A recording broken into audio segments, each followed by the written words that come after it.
Hello guys, welcome to my channel commerce class. आज मैं पढ़ाने जा रही हूँ टाइप्स ऑफ लिवरेज के बारे में। आज जानते हैं लिवरेज के बारे में दोस्तों। तो लिवरेज क्या होता है, ये फाइनेंशियल मैनेजमेंट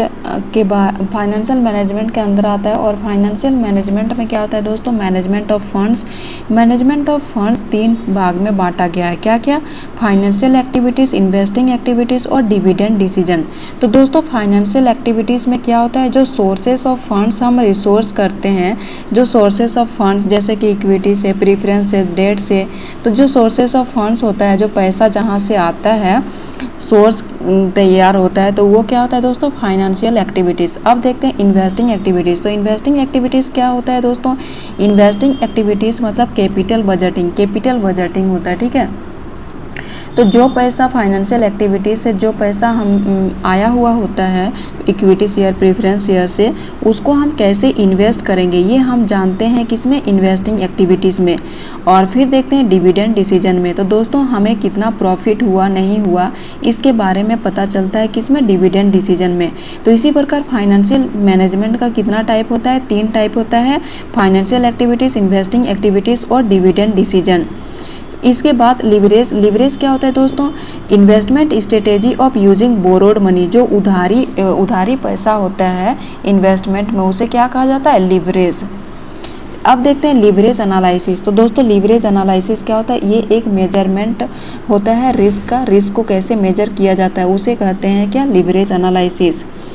अब देखते हैं रिस्क से क्या होता है, कॉस्ट। और कॉस्ट 2 टाइप का होता है दोस्तों। क्या क्या होता है, फिक्स्ड कॉस्ट और वेरिएबल कॉस्ट। तो फिक्स्ड कॉस्ट में क्या होता है, जैसे रेंट, सैलरी, ये सब क्या होता है, एक फिक्स्ड अमाउंट होता है दोस्तों, जो कि हमें मतलब कंपलसरी होता है देना। और वेरिएबल कॉस्ट क्या होता है, जैसे कि रॉ मटेरियल, वेजेस, ये सब आता है वेरिएबल कॉस्ट में। ठीक है, वेरिएबल कॉस्ट में आता है। तो अब देखते हैं दोस्तों फिक्स्ड कॉस्ट के बारे में डिटेल में जानते हैं। तो it is the cost which remains fixed at every level of output. ये प्रत्येक जगह में क्या होता है, फिक्स्ड होता है एवरी लेवल ऑफ आउटपुट में। और सेकंड क्या है, it is to be incurred in every circumstances whether there is any production or not. इसके पास मतलब प्रोडक्ट होगा, चाहे प्रोडक्ट मतलब फिक्स्ड कॉस्ट क्या होता है दोस्तों, इसमें प्रोडक्ट हो या फिर ना हो, इसमें रेंट या फिर सैलरी, ये सब ऐसा चीज़ है कि आपको देना ही होगा। रिस्क कौन सा कॉस्ट है दोस्तों, फिक्स्ड कॉस्ट है। तो ये सब किस में आता है, रिस्क फिक्स्ड कॉस्ट में। अब देखते हैं वेरिएबल कॉस्ट। तो दोस्तों वेरिएबल कॉस्ट क्या होता है, it is the cost which increases with the increase in the output और decrease with the decrease in the output. Variable cost क्या होता है, अगर हमारा प्रोडक्शन इंक्रीज होता है तो उसका वैल्यू भी इंक्रीज हो जाता है दोस्तों। और आउटपुट अगर डिक्रीज होता है मतलब कम होता है, तो उसका वैल्यू भी डिक्रीज हो जाता है। इसका सेकंड पॉइंट क्या होता है दोस्तों, if no output has been produce then there will be no variable cost. अगर आउटपुट हमें कुछ भी नहीं मतलब प्रोड्यूस्ड किया हुआ, जो हम उत्पादक क्या होता है दोस्तों, जो उत्पादन हो रहा है वो मतलब थोड़ा सा भी नहीं होता है, बिल्कुल भी नहीं होता है, नो आउटपुट, तो वेरिएबल कॉस्ट भी कुछ भी नहीं होगा। ठीक है, वेरिएबल कॉस्ट भी नहीं होगा। तो क्या होता है दोस्तों, अगर आउटपुट इंक्रीज होता है तो वेरिएबल कॉस्ट भी इंक्रीज होता है, और अगर आउटपुट डिक्रीज होता है तो वेरिएबल कॉस्ट भी डिक्रीज होता है। अब देखते हैं फिक्स्ड कॉस्ट के बारे में जानते हैं। तो फिक्स्ड कॉस्ट में एक तो होता है क्वांटिटी जो कि नॉट प्रोड्यूस्ड, और एक क्वांटिटी जो कि प्रोड्यूस्ड। तो जो फिक्स्ड कॉस्ट है दोस्तों वो टू बी इनकर्ड 100% रिस्क होता है फिक्स्ड कॉस्ट में। और fixed cost to be incurred इसमें 2 टाइप का होता है, एक तो 2 पार्ट में बांटा गया है, एक तो इनसफिशिएंट आउटपुट और एक सफिशिएंट आउटपुट। तो दोस्तों इनसफिशिएंट आउटपुट क्या होता है, insufficient output to recover fixed cost. Insufficient output fixed cost को रिकवर करता है और सफिशिएंट आउटपुट फिक्स्ड कॉस्ट को रिकवर नहीं करता। तो सफिशिएंट आउटपुट में दोस्तों कोई रिस्क नहीं होता है, जबकि इनसफिशिएंट आउटपुट में रिस्क होता है। ये फिक्स्ड कॉस्ट की तरह इसमें भी इनसफिशिएंट आउटपुट में रिस्क होता है। इसका कंक्लूजन क्या आया, रिस्क या फिर लिवरेज जो होता है दोस्तों will always arise due to fixed cost. Fixed cost में ये ऑलवेज मतलब ज़्यादा बढ़ते जाता है, लेकिन as if there is an output fixed cost में और may not be recovered. Fixed cost में ये तो या तो रिकवर किया जा सकता है या रिकवर नहीं भी किया जा सकता है, as we have seen about. But variable cost will always recoverable, लेकिन वेरिएबल कॉस्ट क्या होता है दोस्तों, हमेशा रिकवरेबल होता है। Because selling price will always be more than variable cost, क्योंकि सेलिंग प्राइस जो होता है वेरिएबल कॉस्ट में वो हमेशा क्या होता है, वेरिएबल कॉस्ट से ज़्यादा होता है।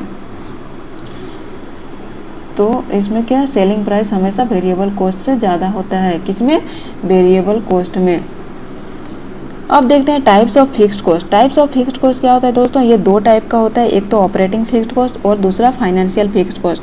तो ऑपरेटिंग फिक्स्ड कॉस्ट क्या होता है, cost which is to be incurred for operating the business on regular basis.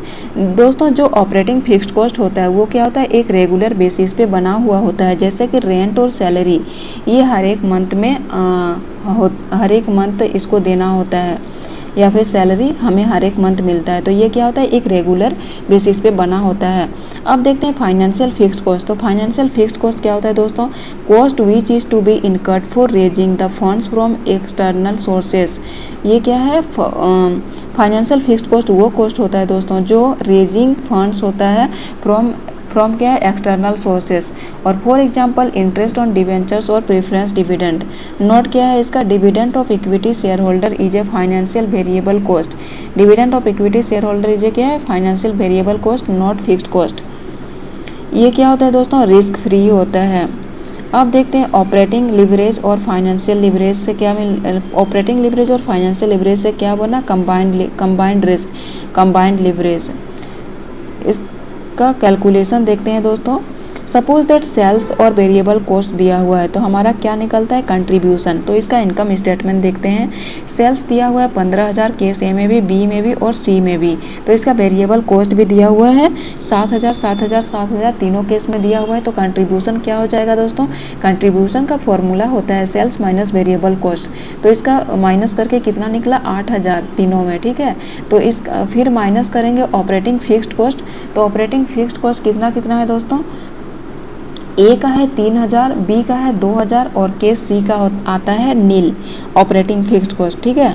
तो इसका earning before interest and tax क्या हो जाएगा, earning before interest and tax दोस्तों माइनस हो जाता है। कंट्रीब्यूशन से अगर ऑपरेटिंग फिक्स्ड कॉस्ट माइनस करेंगे तो क्या आएगा, 5,000 6,000 और 8,000, EBIT आ गया। फिर क्या हो गया दोस्तों, operating leverage is equal to क्या होता है, contribution by EBIT।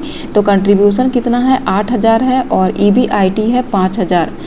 EBIT contribution कितना निकला है दोस्तों, 8,000 निकला है हम लोग का, और EBIT निकला है 5,000 केस ए में, और बी में है 8,000 ऑपरेट कंट्रीब्यूशन है, और EBIT कितना निकला है 6,000। तो फिर इसमें कितना है, केस सी में 8,000 और EBIT भी 8,000 है। तो इसका ऑपरेटिंग लिवरेज बराबर क्या होता है दोस्तों, contribution by EBIT। Operating leverage बराबर क्या होता है, कंट्रीब्यूशन बाय EBIT। तो तीनों को क्या कर देंगे, डिवाइड कर देंगे। तो ए का आया 1.6, बी का आया 1.33 और सी का आया 1। तो इसका फिर अब देखते हैं important points can be concluded. Important points देखते हैं दोस्तों क्या क्या है। Higher the fixed operating cost higher the leverage vice versa. अगर फिक्स्ड ऑपरेटिंग कॉस्ट हायर होता है तो लिवरेज भी क्या होगा, हायर होगा। सेकंड क्या है, if the fixed cost of production is zero leverage will not be zero but equal to 1। Fixed cost पे जो प्रोडक्शन होता है दोस्तों वो अगर लिवरेज में जीरो है तो वो क्या हो जाएगा, zero will not be zero, उसका जीरो नहीं होगा बल्कि क्या हो जाएगा, उस इक्वल टू 1 होगा। Analysis of operating leverage. तो एनालिसिस क्या है ऑपरेटिंग लिवरेज का, leverage measure the degree of percentage change in one component due to 1% change in another component. Therefore operating leverage which is contributed by EBIT can be defined as the percentage change in increase और decrease in EBIT due to 1% change in क्या है, contribution और sales. Let us understand the situation by an example। क्या है, in case if sales increase by 40% then the EBIT will increase। अगर एक question है दोस्तों, अगर सेल्स इंक्रीज हो रहा है कितना 40% से, तो EBIT कितना होगा, कितना इंक्रीज होगा, 40 इंटू 1.60 होगा, तो 64% हो इज इक्वल टू हो गया दोस्तों। तो ये क्या हो जाएगा, कैलकुलेट फाइनेंशियल लिवरेज अब देखते हैं फाइनेंशियल लिवरेज क्या है। फाइनेंशियल लिवरेज क्या होता है? फाइनेंशियल लिवरेज में be defined as the ability of the firm to use fixed cost of capital to magnify the effect of changes in EBIT। इसका फॉर्मूला क्या होता है? Earning before interest and tax less करेंगे interest तो क्या निकलेगा? Earning before tax निकलेगा। Earning before interest tax में लेस करने से इंटरेस्ट क्या निकलता है? Earning before tax. अब देखते हैं दोस्तों फाइनेंशियल लिवरेज क्या होता है। तो फाइनेंशियल लिवरेज क्या होता है? EBIT बाई EBT होता है। Financial leverage is equal to EBIT by EBT है। और ऑपरेटिंग लिवरेज का फॉर्मूला क्या होता है? ऑपरेटिंग लिवरेज का फॉर्मूला क्या होता है? Contribution by EBIT। Contribution by EBIT होता है ऑपरेटिंग लिवरेज का। कंट्रीब्यूशन होता है ऊपर और नीचे EBIT। और ऑपरेटिंग लिवरेज फाइनेंशियल लिवरेज का क्या होता है? EBIT बाय EBT होता है। तो DFL इज इक्वल टू क्या होता है? Percentage change in EPS by percentage change in EBIT। Combined leverage क्या होता है? Degree of combined leverage DCL measures the sensitivity of EPS to change in sales. DCL is equal to क्या होता है दोस्तों? Percentage change in EBIT by percentage change in sales. अब देखते हैं कुछ इंपॉर्टेंट पॉइंट्स।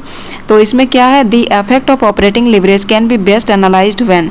ऑपरेटिंग लिवरेज को best analyse किससे किया जाता है? एक तो सेल्स गेट डिक्रीज होता है और सेल्स गेट इंक्रीज होता है।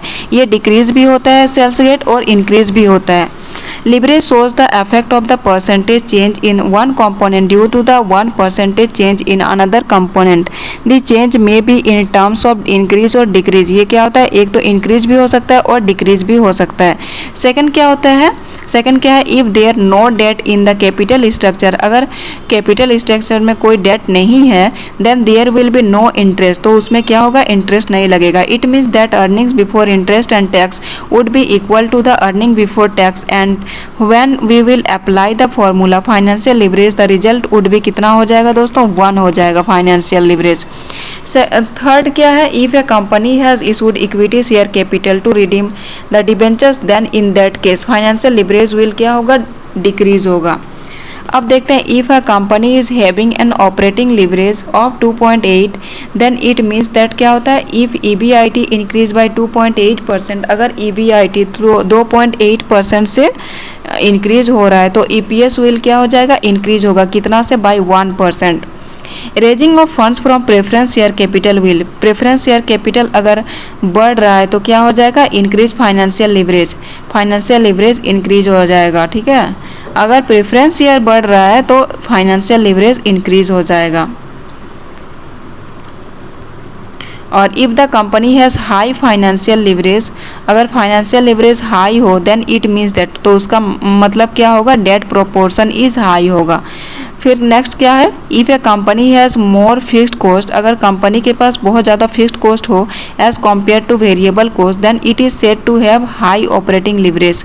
अगर कंपनी के पास ज़्यादा मतलब वेरिएबल कॉस्ट से ज़्यादा मात्रा में फिक्स्ड कॉस्ट हो तो क्या होता है? हाई ऑपरेटिंग लिवरेज होता है। अब नेक्स्ट क्या है? Operating leverage exits. Operating leverage exits if there are fixed cost. Financial leverage exits if there are funds bearing fixed financial payments. अगर ऑपरेटिंग लिवरेज एग्जिट्स हो जाता है if there are fixed cost में, तो financial leverage exits if there are funds bearing fixed financial payments. अब next क्या है? Operating leverage is calculated by dividing contribution by EBIT। तो अब ऑपरेटिंग लिवरेज में क्या कैलकुलेट किया जा सकता है दोस्तों? Contribution by EBIT। और फाइनेंशियल लिवरेज में ऑपरेटिंग लिवरेज का फॉर्मूला क्या होता है? कंट्रीब्यूशन बाय EBIT होता है। और फाइनेंशियल लिवरेज का फॉर्मूला क्या होता है? फाइनेंशियल लिवरेज का फॉर्मूला होता है EBIT बाय EBT होता है। अब देखते हैं next, financial leverage increases the risk of bankruptcy. Financial leverage क्या होता है? बैंकरप्सी इंक्रीज जब होता है तो उसका रिस्क क्या हो जाता है? बैंकरप्सी होता है। और higher the level of debt higher is the obligations to honour the interest payments to debt providers होता है। क्या? Date providers. तो फ्रेंड्स आज के लिए इतना ही। लगभग मैं सारा लिवरेज का सारा कुछ कंप्लीट कर दी हूँ क्वेश्चन और फिर उसके बारे में डिटेल में।